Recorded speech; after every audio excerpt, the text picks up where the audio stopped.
I used to get physically abused off my mum's boyfriend when I was younger. So we poor. We sometimes used to have no electricity. Got a text message on my phone saying, "Gary, you need to get down the gym now. Are you willing to work till 10 o'clock at night? Are you willing to not watch Netflix with your wife?" 2012, I'd won the British title.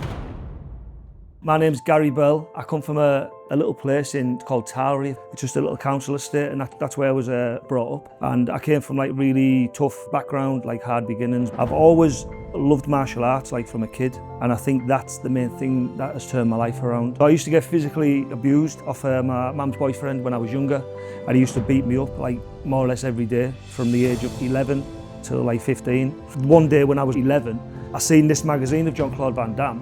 I thought he was just a skinny little kid, and I thought, I'm going to make myself strong. I want to change my life. I used to watch and I used to get inspiration from these martial artists, these action heroes, and I think that's what sort of helped me form into the man I am today, watching these strong, masculine men perform. To become a champion, not everyone's built for it, if I'm being honest, because you have to totally sacrifice everything. You never feel like enough is enough, but you always still doubt yourself a little bit, thinking, I can do more, should have done more. How you might be day to day is different to how you're going to be in the fight camp, because you might be a little bit more moody or a little bit more short-tempered, but you have to think you're sacrificing a lot of luxuries as well to do that. You're not even just from food, you're sacrificing time with your family, time with your kids. These are the sacrifices most people aren't willing to do, and that's initially why them people won't be champions. When I first started out, I was a car valeter. There wasn't enough work really, so I'd said to the owner of the business, I was like, look, can I valet the cars? But I didn't have a driving licence. So I'd said to him, oh look, I'll push the cars. So anyway, I was pushing these 4 cars, from the parked in the car parking space into the valet bin, round to where the showroom is. And I was doing that, and I was doing it for a good few months. So I was around my nana's, and my uncle came round one day, and I was saying, oh, I'm out of work. And he gave me £20. So with that £20, I walked from there, it was in Roseworth at the time, I walked from there to the back end of Portrack where it was, and it was for PVC solvent cleaner. And my idea was to set up a PVC restoration service. I'd grabbed these PVC solvent cleaners, I went back to my nana's, I grabbed the ladders from in a shed, the bucket and the sponge and all these cloths from under the sink, and I just walked off to these estates. I was for days knocking at doors, canvassing on these doors. I didn't even know what I was doing, and I was showing people demonstrations of rubbing this PVC cleaner on to bring a shine up. Anyway, I did get a bit of work from it, and yeah, that was that's why I know it doesn't cost anything to open a business. All the money means nothing. You give someone 10, 20, 30 grand now, that money means nothing. Without actually putting the work in, you've got nothing. 99% of people are not going to do now anyway, they'll never act on it. It's a very small percent of people who actually are really willing to push further. When I got my first gym, I got I think it was a £500 grant off the Prince's Trust. And I opened this gym, it was in Blue Wall, if anyone knows that, in Norton.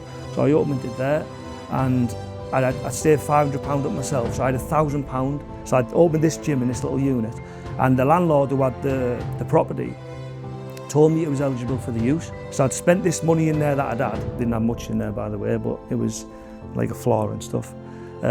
Anyway, it got closed down off the council. They said, oh look, it's not acceptable for this business use. Maybe if I was a bit more older and more experienced, I might have fought against it and done something and maybe got it, but yeah, it was a big lesson.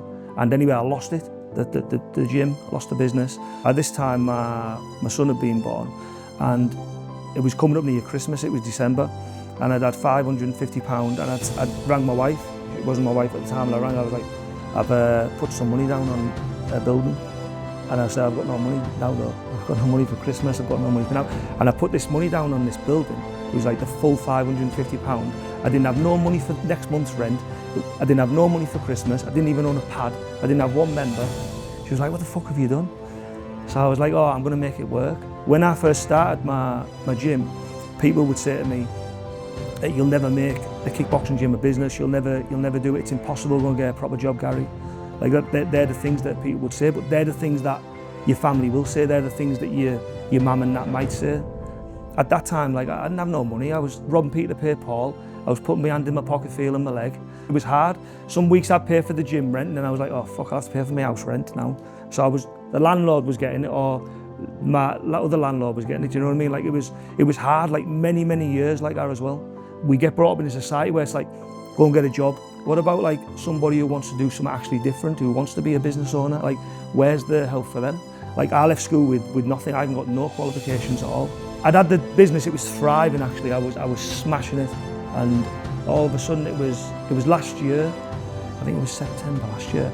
That I walked in one day. I was supposed to be fighting in the World Championships, and I'd walked downstairs with my trainer in the morning, and the gym was flooded. The main pipe had busted. It basically ruined everything. Everything I owned in the gym was just gone. We got everything out, saved what we could. 9 days after that, we had all the computers and stuff there, what we took, which weren't ruined. 9 days after, we had a second flood, ruined all them. So literally, I lost all that. We lost all the members, well, nearly all our members. Some carried on staying with us.